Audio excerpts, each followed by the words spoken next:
A very good morning, my dear students. Today we'll solve the question paper of PASS for 7th standard. As we all know, first of all, we have to choose a district. Then we need to fill a student ID. So as a demo, I fill an fake ID. So let's move to the questions. First one, ਪਵਿੱਤਰ ਕੋਲ ਇੱਕ ਵੱਡਾ cup ਹੈ ਜਿਸ ਵਿੱਚ ਕੁੱਲ ਬੀਜਾਂ ਦਾ 9/10 ਭਾਗ ਬੀਜ ਆ ਸਕਦੇ ਹਨ। ਉਹ ਇਸ ਵੱਡੇ ਕੱਪ ਨੂੰ ਇੱਕ ਛੋਟੇ ਕੱਪ ਨਾਲ ਭਰਦਾ ਹੈ ਜਿਸ ਵਿੱਚ ਕੁੱਲ ਬੀਜਾਂ ਦਾ 3/10 ਭਾਗ ਬੀਜ ਆ ਸਕਦੇ ਹਨ। ਵੱਡਾ ਕੱਪ ਭਰਨ ਤੇ ਲਈ ਕਿੰਨੇ ਛੋਟੇ ਕੱਪਾਂ ਦੀ ਜ਼ਰੂਰਤ ਹੈ? So our option is second one 3 ਦਿੱਤੇ ਗਏ ਚਿੱਤਰ ਵਿੱਚ ਜੇਕਰ ਕੋਣ 1 ਦਾ ਮਾਪ 80 ਡਿਗਰੀ ਹੋਵੇ ਤਾਂ ਕੋਣ 2 ਦਾ ਮਾਪ ਕਿੰਨਾ ਹੋਵੇਗਾ? First option 80 degree. Next question Jaspreet ਕੋਲ ਜਿੰਨੇ ਬੰਟੇ ਹਨ ਅਰਮਾਨ ਕੋਲ ਉਸ ਦੇ ਬੰਟਿਆਂ ਦੀ ਸੰਖਿਆ ਤੋਂ ਅੱਧੇ ਤੋਂ 5 ਬੰਟੇ ਘੱਟ ਹਨ। ਜੇਕਰ ਜਸਪ੍ਰੀਤ ਕੋਲ 30 ਬੰਟੇ ਹੋਣ ਤਾਂ ਅਰਮਾਨ ਕੋਲ ਕਿੰਨੇ ਬੰਟੇ ਹਨ? ਸੋ ਆਰ ਆਨਸਰ ਇਜ਼ 10। ਇੱਕ ਕਾਰ 4 ਘੰਟੇ ਵਿੱਚ 200 ਕਿਲੋਮੀਟਰ ਦੂਰੀ ਤੈਅ ਕਰਦੀ ਹੈ। ਇਹ ਕਾਰ 1 ਘੰਟੇ ਵਿੱਚ ਕਿੰਨੀ ਦੂਰੀ ਤੈਅ ਕਰੇਗੀ? Our answer is 50 kilometre. Amandeep ਇੱਕ ਕੇਕ ਬਣਾਉਣ ਲਈ 2/3 ਕੱਪ ਚੀਨੀ ਤੇ 4/3 ਕੱਪ ਮੈਦੇ ਦੇ ਵਰਤਦਾ ਹੈ। ਉਸਨੇ ਕੁੱਲ ਕਿੰਨੇ ਕੱਪ ਸਮੱਗਰੀ ਵਰਤੀ? So our answer is 2 cup. Rohit ਦੇ ਮਾਤਾ ਹੀਟਰ ਤੇ ਖਾਣਾ ਬਣਾ ਰਹੇ ਸੀ। ਰੋਹਿਤ ਨੇ ਵੇਖਿਆ ਕਿ ਹੀਟਰ ਦੀ ਕੁਆਇਲ ਜਿਸ ਨੂੰ ਐਲੀਮੈਂਟ ਕਿਹਾ ਜਾਂਦਾ ਹੈ ਬਹੁਤ ਗਰਮ ਹੋ ਚੁੱਕੀ ਸੀ। ਉਹ ਹੈਰਾਨ ਸੀ ਕਿ ਬਿਜਲੀ ਨਾਲ ਚੱਲ ਰਹੇ ਹੀਟਰ ਦੀ ਕੁਆਇਲ ਇੰਨੀ ਗਰਮ ਕਿਵੇਂ ਹੋ ਗਈ। ਕੀ ਤੁਸੀਂ ਦੱਸ ਸਕਦੇ ਹੋ ਕਿ ਇਹ ਕਿਉਂ ਹੋਇਆ? ਬਿਜਲੀ ਦਾ ਤਾਪਨ ਪ੍ਰਭਾਵ। ਅਧਿਆਪਕ ਗਰਾਊਂਡ ਵਿੱਚ ਵਿਦਿਆਰਥੀਆਂ ਨੂੰ ਬਿਠਾ ਕੇ ਪੇਪਰ ਲੈ ਰਹੇ ਸਨ। ਸੂਰਜ ਦੀ ਧੁੱਪ ਕਾਰਨ ਜਦੋਂ ਰੋਹਿਤ ਨੂੰ ਗਰਮੀ ਲੱਗਣ ਲੱਗੀ ਤਾਂ ਉਸਨੇ ਸੋਚਿਆ ਕਿ ਸੂਰਜ ਤੋਂ ਧਰਤੀ ਤੱਕ ਇਹ ਗਰਮੀ ਬਿਨਾਂ ਕਿਸੇ ਮਾਧਿਅਮ ਤੋਂ ਕਿਸ ਵਿਧੀ ਰਾਹੀਂ ਪਹੁੰਚੀ ਹੋਵੇਗੀ? ਸੋ ਆਰ ਆਨਸਰ ਇਜ਼ ਵਿਕਿਰਨ ਵਿਧੀ ਰਾਹੀਂ। ਵਿਸ਼ਾਲ ਨੇ ਵੇਖਿਆ ਕਿ ਉੱਨ ਬਣਾਉਣ ਲਈ ਭੇਡਾਂ ਦੇ ਵਾਲ ਕੱਟੇ ਜਾ ਰਹੇ ਸਨ ਜੋ ਕਿ ਬਹੁਤ ਗੰਦੇ ਸੀ। ਪਰ ਉਸਨੂੰ ਇਹ ਹੈਰਾਨੀ ਸੀ ਕਿ ਜਦੋਂ ਉਸਦੇ ਮਾਤਾ ਉੱਨ ਖਰੀਦ ਕੇ ਲਿਆਏ ਤਾਂ ਉਹ ਬਿਲਕੁਲ ਸਾਫ਼ ਸੀ। ਉਸਨੇ ਆਪਣੇ ਅਧਿਆਪਕ ਤੋਂ ਪੁੱਛਿਆ ਕਿ ਇਹ ਉੱਨ ਇੰਨੀ ਸਾਫ਼ ਕਿਵੇਂ ਹੋ ਗਈ? ਸੋ ਆਰ ਆਨਸਰ ਇਜ਼ ਅਭਿਮਾਰਜਨ ਰਾਹੀਂ। ਪ੍ਰਿਆ ਦੀ ਸਿਹਤ ਖਰਾਬ ਹੋਣ ਤੇ ਉਸਦਾ ਭਰਾ ਉਸਨੂੰ ਡਾਕਟਰ ਕੋਲ ਲੈ ਗਿਆ।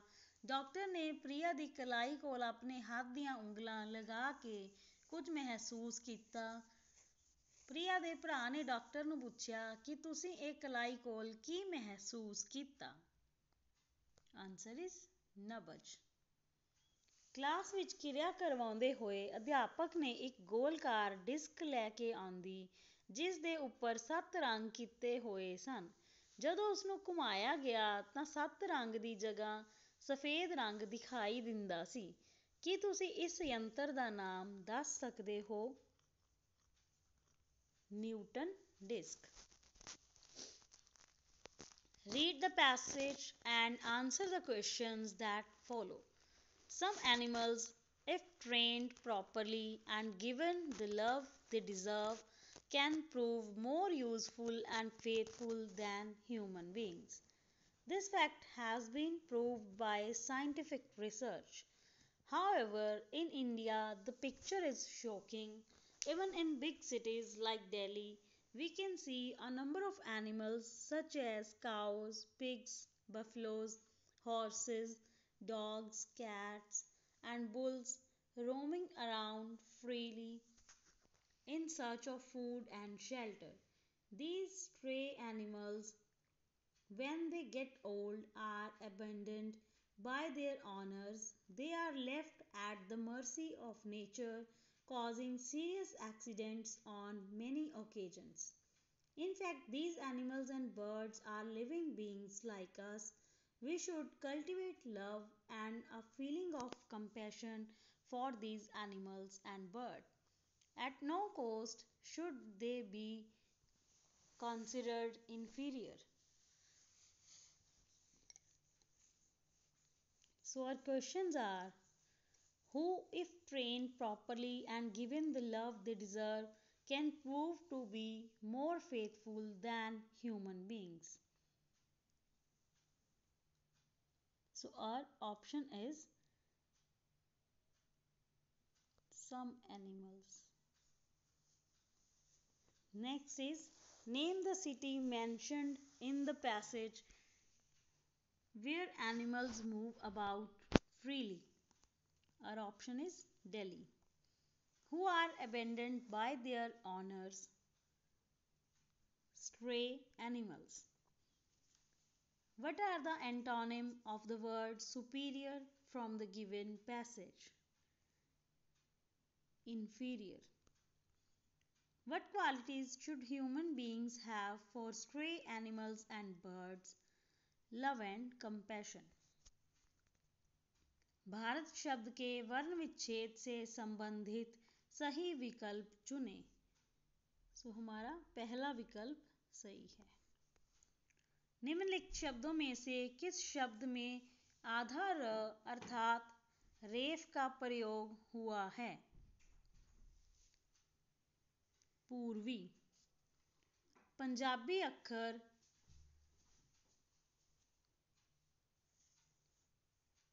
दा सही हिंदी भाषा में अनुवाद किया हुआ कौन सा है? अक्षर। नेक्स्ट वन, पुत्री शब्द का पुल्लिंग शब्द कौन सा होगा? पुत्र। भारत के बच्चे होने के नाते आप क्या करना चाहेंगे? उपयुक्त सभी। मां किस लई मन्नतां ਧਾਰਦੀ ਹੈ? ਔਲਾਦ ਲਈ। ਮੇਮ ਦੀਆਂ ਕਿਆਰੀਆਂ ਵਿੱਚ ਕਿਹੜੇ ਫੁੱਲ ਖਿੜੇ ਹੋਏ ਸਨ? ਗੁਲਾਬ ਦੇ ਫੁੱਲ। ਪੂਜਾ ਪਾਠ ਸਮੇਂ ਘੜੇ ਦੇ ਪਾਣੀ ਨੂੰ ਲੋਕ ਕੀ ਕਹਿੰਦੇ ਹਨ? ਕੁੰਭ ਦਾ ਜਲ। ਤੁਹਾਡਾ ਭਰਾ ਪੜ੍ਹਦਾ ਬਹੁਤ ਹੈ ਪਰ ਖੇਡਦਾ ਬਿਲਕੁਲ ਨਹੀਂ, ਤੁਸੀਂ ਕੀ ਕਰੋਗੇ? ਪੜ੍ਹਾਈ ਦੇ ਨਾਲ-ਨਾਲ ਖੇਡਾਂ ਦੀ ਮਹੱਤਤਾ ਬਾਰੇ ਵੀ ਦੱਸੋਗੇ। ਨਿਆਈ ਕਿਸ ਨੂੰ ਆਖਦੇ ਹਨ? ਪਿੰਡ ਦੇ ਨੇੜੇ ਵਾਲੀ ਜ਼ਮੀਨ ਨੂੰ। ਸੁਖਮਨੀ ਆਪਣੇ ਵੱਡੇ ਭਰਾ ਨਾਲ ਪਾਰਕ ਵਿੱਚ ਘੁੰਮ ਰਹੀ ਸੀ। ਅਚਾਨਕ ਤੇਜ਼ ਹਨੇਰੀ, ਬੱਦਲ ਅਤੇ ਮੀਂਹ ਸ਼ੁਰੂ ਹੋ ਗਏ। ਸੁਖਮਨੀ ਨੇ ਆਪਣੇ ਭਰਾ ਤੋਂ ਪੁੱਛਿਆ ਕਿ ਇਹ ਕਿਰਿਆਵਾਂ ਵਾਯੂਮੰਡਲ ਦੇ ਕਿਸ ਮੰਡਲ ਵਿੱਚ ਹੁੰਦੀਆਂ ਹਨ? ਤੁਹਾਡੇ ਅਨੁਸਾਰ ਸਹੀ ਉੱਤਰ ਕੀ ਹੋਵੇਗਾ? ਅਸ਼ਾਂਤੀ ਮੰਡਲ। ਅਸ਼ਾਂਤੀ ਮੰਡਲ ਵਿੱਚ ਸਾਰੇ ਵਾਯੂਮੰਡਲ ਦੀ ਡੈਸ਼ ਪ੍ਰਤੀਸ਼ਤ ਹਵਾ ਪਾਈ ਜਾਂਦੀ ਹੈ? 1.75%।